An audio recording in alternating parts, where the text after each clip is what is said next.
Welcome to the AI Chat Podcast. I'm your host, Jaden Schaefer. Today on the podcast, we have the pleasure of being joined by Lu Zhang, who is the founder and managing partner of Fusion Fund, a venture capital firm with a focus on early stage startups in AI, healthcare, and other cutting edge technologies. A Stanford engineering alumni and first generation immigrant from Inner Mongolia, Lu began her career as a material science researcher before successfully launching a medical device company at the age of 21. She's been featured on Forbes 30 Under 30 and has established herself as a formidable force in the tech and VC industries. Welcome to the show today, Lu.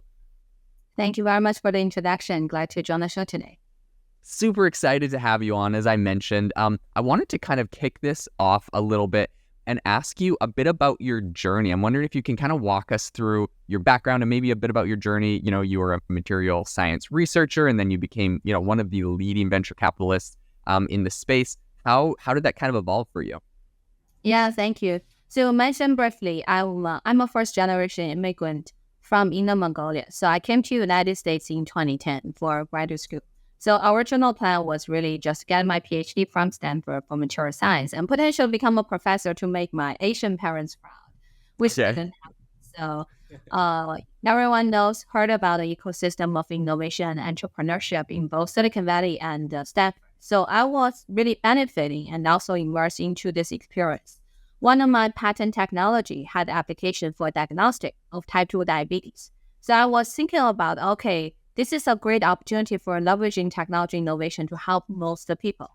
And around that time, it was back in 2010, 2011, we already applied a lot of data analysis to help us achieve better, accurate, personalized diagnostic results.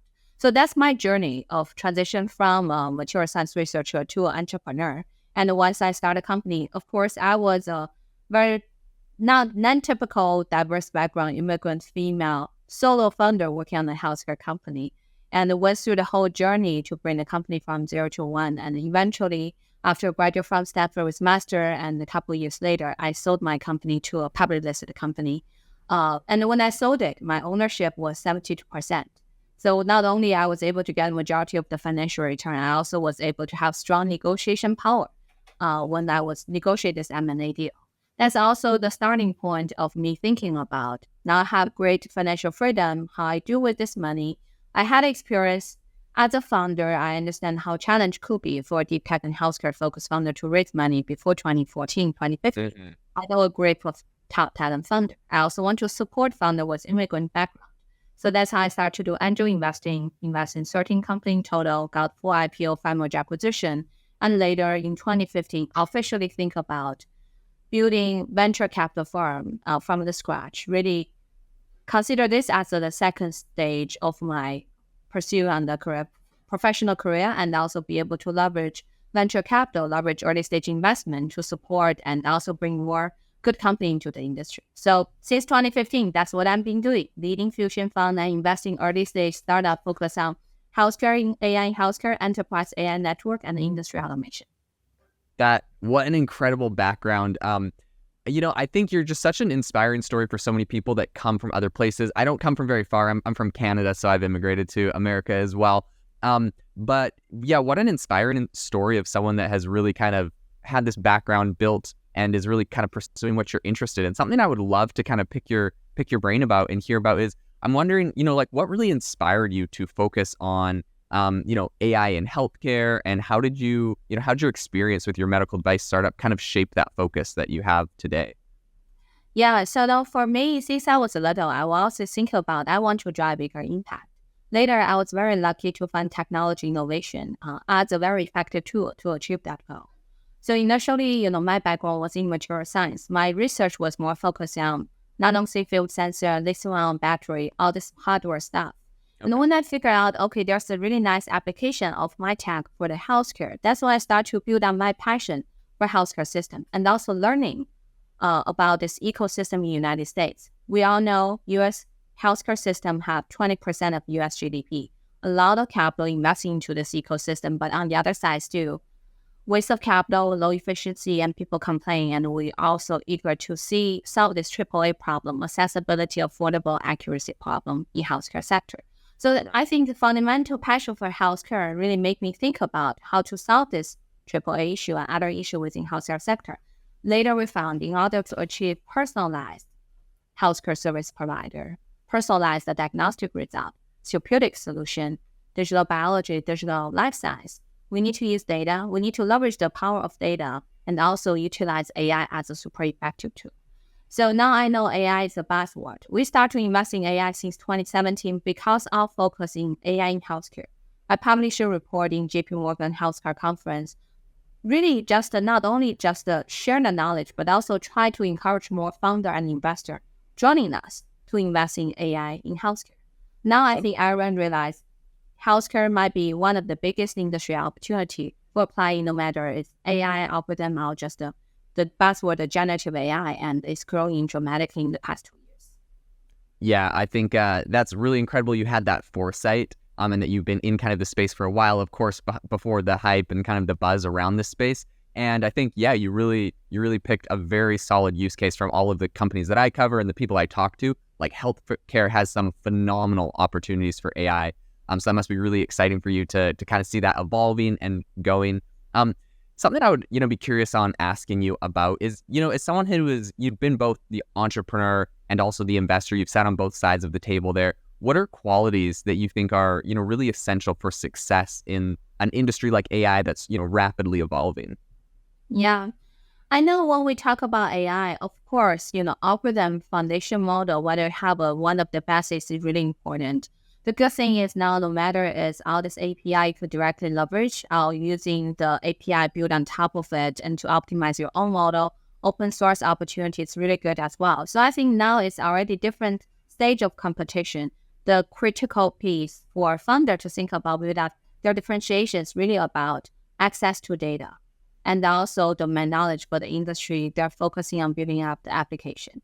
Because why we choose healthcare, there's another reason is because AI need huge amount of high quality data to do the training in order to show the full capability of AI. And now if you look at all this vertical application, and we need to have high quality data in order to retrain the model, make it industry specific large language model. I will have to even say that after probably GPT 3.5, in order to further optimize the performance of the model, the quality of data matters more than the quantity of the data. Of course, you still need a lot of data, but not necessarily only important matter. Quality really matters more. So come back to the founder, whether you have the access to data, whether you have the domain knowledge to persuade, because most of data owned by the large corporate existing industry player, for them to trust you to give you that data set is critical. And essentially building up their own data library. And that will be the true fundamental differentiation of the company. And above, beyond talking only about AI company, I think for AI company, of course, you also want to find the true application solving the industry problem. But I think it's not only for AI. That's a foundation for any startup. You have to solve a real problem. Your technology could look super fancy, sounds really cool, people like it, but people only pay for the thing they really, really need. So how to still have the mindset of solving a fundamental problem, build the AI on top of it, and eventually really align the interest with the customer user of your solution. I know AI is a buzzword, but we really look at AI as a tool. When we have a new tool, we should use it everywhere in all different industry, different application. But that doesn't mean all the industry application are gonna generate a huge amount of commercial value to make it venture backable. So it's also an important choice for founder to make. Another thing is really come to the AI competition right now.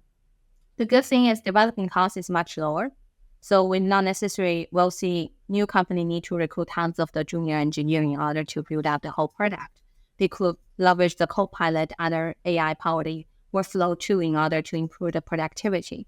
But on the other side, having someone senior engineer, tech lead in the team really understand how to build an AI product, how understand the challenge of deploying large language model, how to solve that challenge is critical. So come back to the founder, it's also competition of talent. The top talent, the best senior talent is always a smaller pool. So when we look at a company and founder, one thing we'll always consider is whether they have strong leadership. And strong leadership, one thing to reflect on that is whether they could attract the best talent to join in the firm. And even if we expand it from there, if the founder has strong leadership, also means this founder have a clear vision and insight about the industry they want to focus on. have long-term planning in terms of how to design the structure of the round, which type of investor to work with, the valuation number, expectation, be able to combine all those things together and make it so attractive to the best talent in the industry. And beyond all these people and the talent, technology, another thing fundamentally is really choosing the right market and with the right market timing to focus on. Mm-hmm. Yeah, I think that's so critical. That market timing piece and really finding those founders with solid leadership is critical. And I believe from a lot of the plays and investments you guys have made, it's been awesome to kind of watch the success that you've seen with that thesis that you have. I believe Fusion Fund was established back in 2015, right? Yeah. I'm curious, like, what are some of the the most significant changes you've kind of seen in the AI landscape since then? Yes, I think you're right. This is not the first time we have AI as a buzzword. And AI was hot back in 2015, hot again in 2017. Now, again, with the generative AI, everything is going through this digital transformation. I think the first thing is, I think this time the AI trend is real. Because one big credit we should give it to large language model is very critical. And make the application so close to commercialization. That's also the thing we're seeing, like, it's not only for technology industry, all the different industry are integrated with AI right now. And also with ChatGPT, it's like a national education with everyone about what is AI. What does it mean for no-code AI platform? Means you don't need to write a single line of code. You could benefit from AI product. The example is ChatGPT. So I think that's really a big push for the whole industry integration of AI. Or at least they're thinking about how to integrate with AI. So I think that's a thing evolved much faster than our expectation compared with a couple of years ago. And because of this broader coverage of different industry, that's also another differentiation compared with now with a couple of years ago about AI. Used to be AI more focused on the tech industry specific application use case, more focused on consumer application use cases versus, understand the nature of the data in like life science, pharma, insurance, logistic, financial. Lots of this industry are highly regulated. And there's a good thing and bad thing. Bad thing, of course, regulation brings lots of the hurdle for applying new technology. But on the other side, the nature of the data is actually high quality, pretty standardized, much less work to improve the data hygiene and much less work in terms of the screen out the data, fill out the data. So when AI came in to start to utilize all this data, we're going to see dramatic productivity improvement within specific industry. So I do think, this time the AI trend might be 10 times bigger than internet. It's not only about tech sector, but on the other side, that's also a critical question for founder and also investor. I think 2/3 of the opportunity within AI belongs to the large corporate. 1/3 belongs to the smaller startup. How to identify the true opportunity for startup is important. Not only just a large corporate owning the technology, that also has ownership of the data. For lots of low-hanging fruit and enterprise application layer, not only consumer, they may have benefit and advantages as well. And think about all this training data we're using in the public field. It will be used up very soon with all this large language model training. The next step will be who have higher quality, no matter it's consumer data or industry data. They'll be able to further optimize the model. Yeah, I love that. I think that's so critical. And some incredible changes you've seen kind of in this landscape over the last number of years. But like you mentioned, right, there's still these fundamentals that you've kind of been sticking with from the very beginning, and they're still just as applicable today. Something that I would love to ask you a little bit about, right? I know, of course, I'm an immigrant from Canada. It's not very far away from America. But it definitely plays a role into a little bit of my identity and how I think about things as well. I would love to, hear your perspective on this, as a first generation immigrant from, Inner Mongolia. How has your background influenced your perspective on technology and entrepreneurship? Yeah, I think the number one impact is really about having a global perspective. Yes, you're neighbors in Canada, but because you're Canadian, came to the United States, you also probably have lots of interaction with other so-called foreigner and immigrant. Yeah. And actually also have Canadian citizenship. I'm member in C100. That's a good organization you should consider. It's Canadian 100. It's a local organization. So I think this global perspective play a very important role for the startup founder and investor to think about the scale of the tech application in the future. To be honest, this is not new. Like most of founders in Silicon Valley naturally has a global perspective. Think about the founder you talk to. Very few of them would talk about, I want to build the greatest company, biggest one in the United States. Everyone's thinking about building a global corporation, which is also the case for most of the tech companies in Silicon Valley. But because of the geopolitical issue in the past couple of years, there's more like domestic century in terms of mindset. I feel immigrant culture still help Silicon Valley continue to maintain this global perspective. When they're thinking about the diversity of the data, diversity of the use cases, variety of the application opportunity across different continents, not only just in North America, this is critical. Of course, I still think with the AI technology trend, with all this industry application, I think US is the first and the best market for the startup company. But after they grow, within the US market, there are also big opportunity outside US market to continue to grow from there. So I think continue to keep that global perspective is very important. Another thing I feel was immigrant, because we came to this country as a foreign, as a newcomer, we have nothing to be entitled to, and we have really focused on fundamental of the business. Come back to my journey, I was an entrepreneur. To be honest, I had a harder time to raise capital, which also gave me pressure to try to focus on fundamental of the business, how to generate early revenue, how to solve the real problem, establish very strong partnership early on. I think now with this economy cycle, with the kind of reset of valuation in the tech industry, even with the buzzword of AI, we should still continue to focus on fundamental of the business. We have to make sure this company, no matter it's AI company, non-AI company, should have a sustainable business model, be able to generate in blood for themselves, and meanwhile leverage capital of venture capital firm like us in order to accelerate the growth. That should be the healthy and also standard growth of how founder working with different capital think about the business.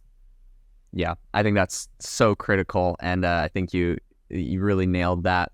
I'm wondering, because I know this is kind of a focus for your fund and some of the things that you're looking at. I'm wondering, especially with your background, right, in kind of the healthcare space, I'm wondering if you can share some insights on how AI is revolutionizing operations and customer experience in the healthcare industry today.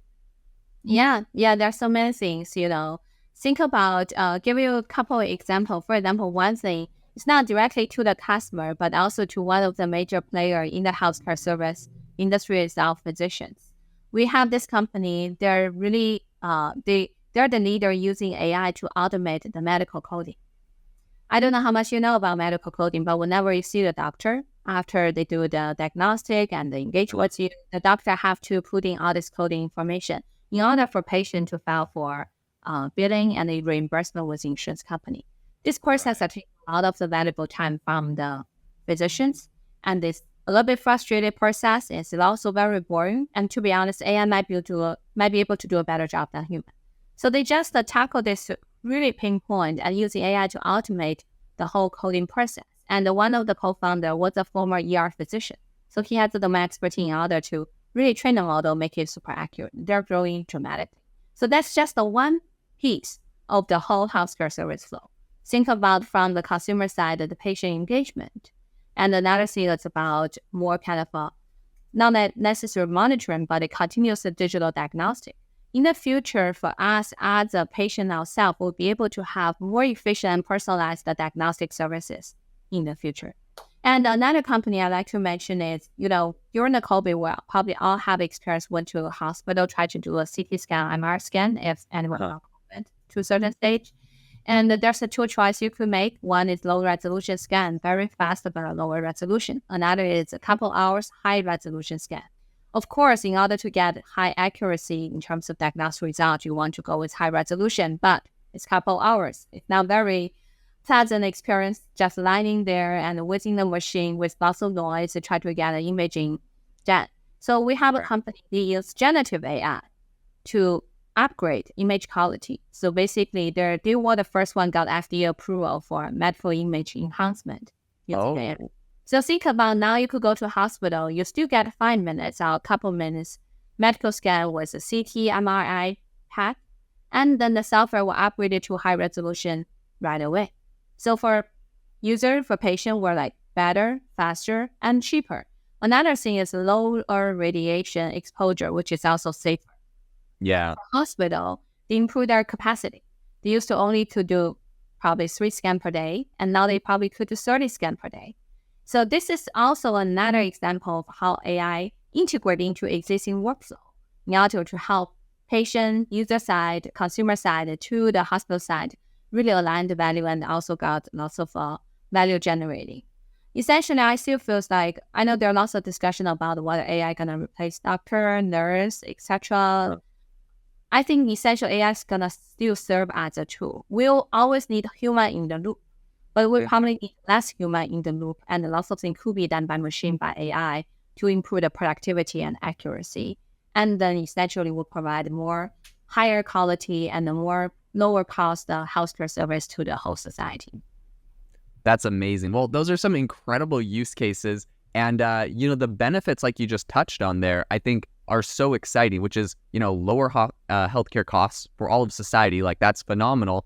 And really, I think like you mentioned with AI, it's really going to kind of help alleviate a lot of the doctor shortages, nursing shortages that we have, and really help, solve some of those problems.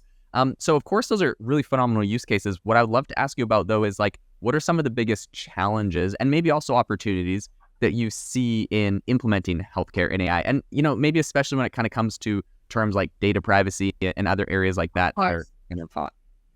Yes, of course, data privacy is always the biggest concern within healthcare as a highly regulated industry. We also invest in vertical AI focus on insurance, financial industry, similar concern. I feel on one side is really the privacy concern. Also, because of the privacy concern, there's another issue with data. Our data owner within healthcare system is the data isolation.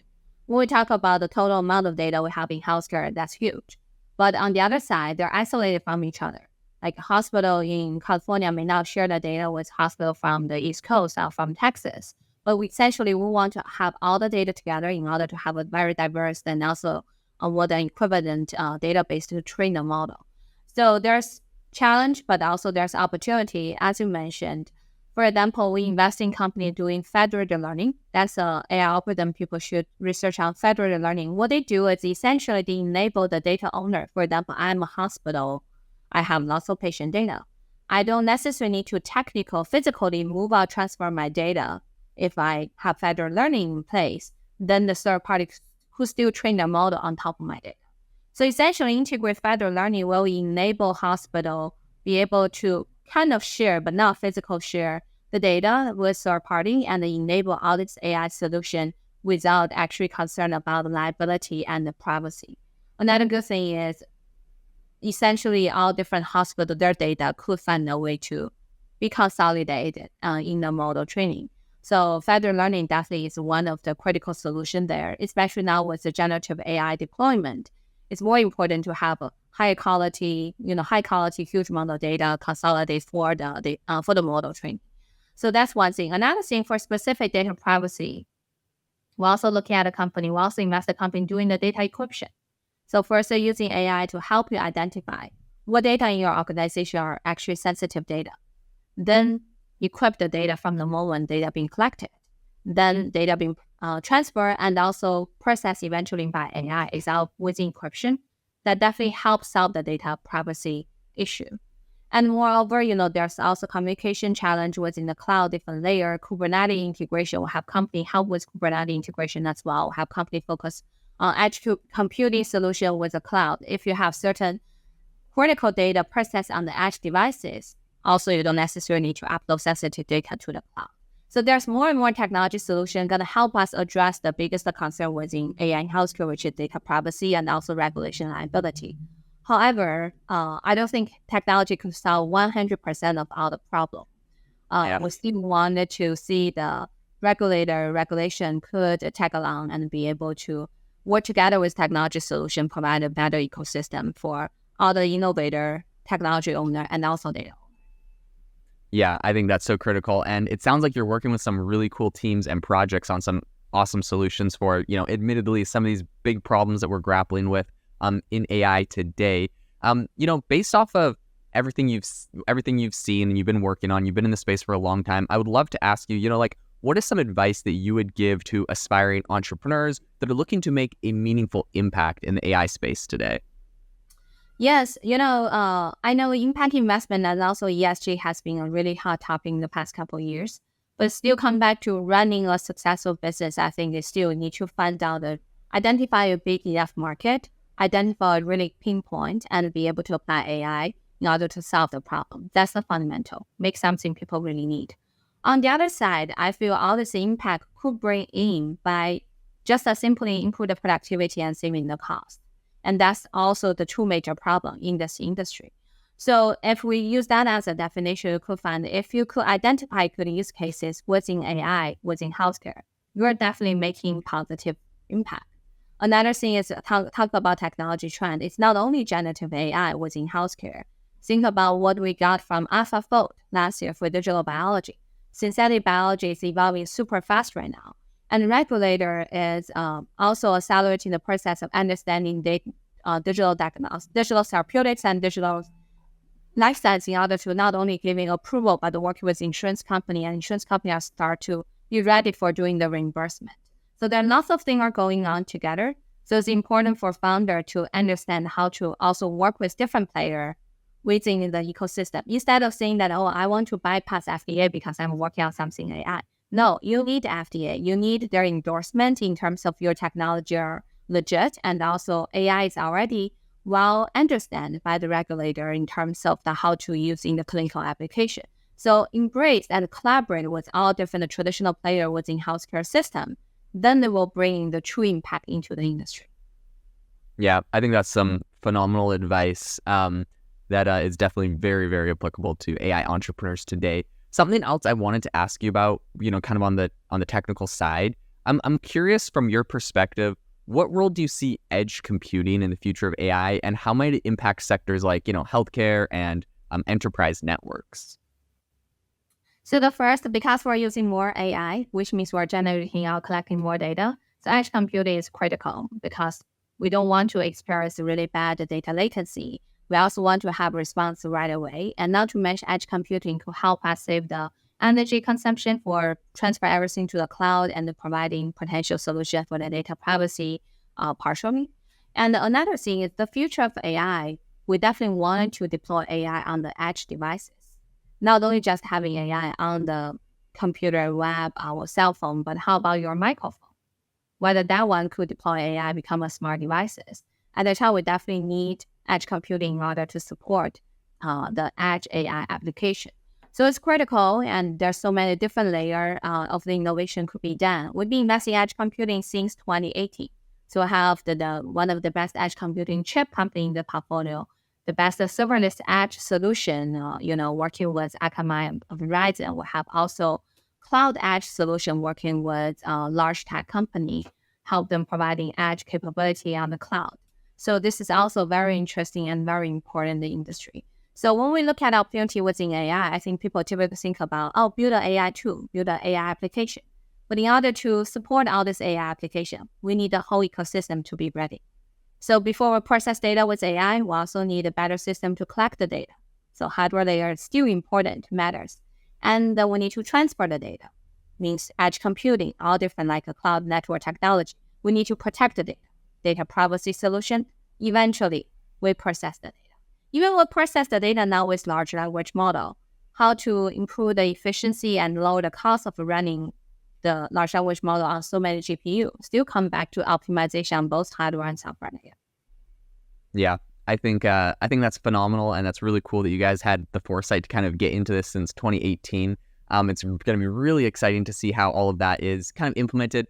Lu, as we wrap up this interview, I wanted to ask you one last question, which is based off of your perspective and where you've been and what you're seeing today. Where do you see the field of AI heading in, say, the next 5 or 3 to 5 years, let's say? I think, as I mentioned, this is a huge trend. This is a real, and in the next 3 or 5 years, we're gonna see AI integrated with all different industry. I'm talking about very traditional industry: healthcare, pharma, life science, insurance, financial, logistics, chemical manufacturing, and all this industry have something in common. They have historically tons of high quality data being collected but not being utilized. So now I think all this large industry are thinking about how to build up their data strategy, how to integrate it with the third-party AI solution provider. So that's a huge, huge industry opportunity we're seeing. We don't invest in consumer, so I'm not an expert in consumer, but I do think lots of this consumer hype with AI, we eventually want to think about, are they sustainable? For example, now you probably pay a couple dollars a month to generate an image when you like it. But will you generate an image every week, every month in the next 10 years or 5 years? Is that something really truly people need to have for their day-to-day? Or is there something cool people want to try out at the beginning? But if it came to the industry, it's a total different story. And while we're talking about AI, another thing I really want to highlight is the trend of robotics. Because of COVID, there's so many hardware upgrades as well in the industry. Like we have lots of this factory, they're essentially dark and cold. What does it mean? It means there's no human or labor there. It's all dark and cold. So robotics going to play a more and more important role in the industry application. How we better engage it, how we save the cost, how we improve the productivity, efficiency. We recently even invested in an interesting company providing insurance coverage for robotics application or robotics integration. So that will be also something really interesting and really new in the next 5 years. That's super fascinating. Yeah, I'll have to have you come on again in the future as the whole robotics revolution kind of gets more underway. I see that, the pairing of AI and robotics is just like a fascinating concept to see where that goes. Exactly. Lu, thank you so much for coming on the podcast today, sharing your insights and your story with us. We really appreciate it. If people want to get in contact with you or find out more about, what you're working on, investing in it, and looking at, what's a good way for them to do that? Yeah, feel free to reach out to me on LinkedIn, and also feel free to go to our website. We also have contact information there. So love to stay in touch closely with you and also with the audience of the podcast. And we're always open to talk with early stage founder. Love to be an early supporter with you guys. Wonderful. Okay, and to the listener, I'll leave a link in the show notes so you could go over to Lu's website and see what they're working on. But yeah, once again, Lu, thank you so much for coming on the show. To the listener, thank you so much for tuning in to the AI Chat podcast. Make sure to rate us wherever you get your podcasts and have a wonderful rest of your day.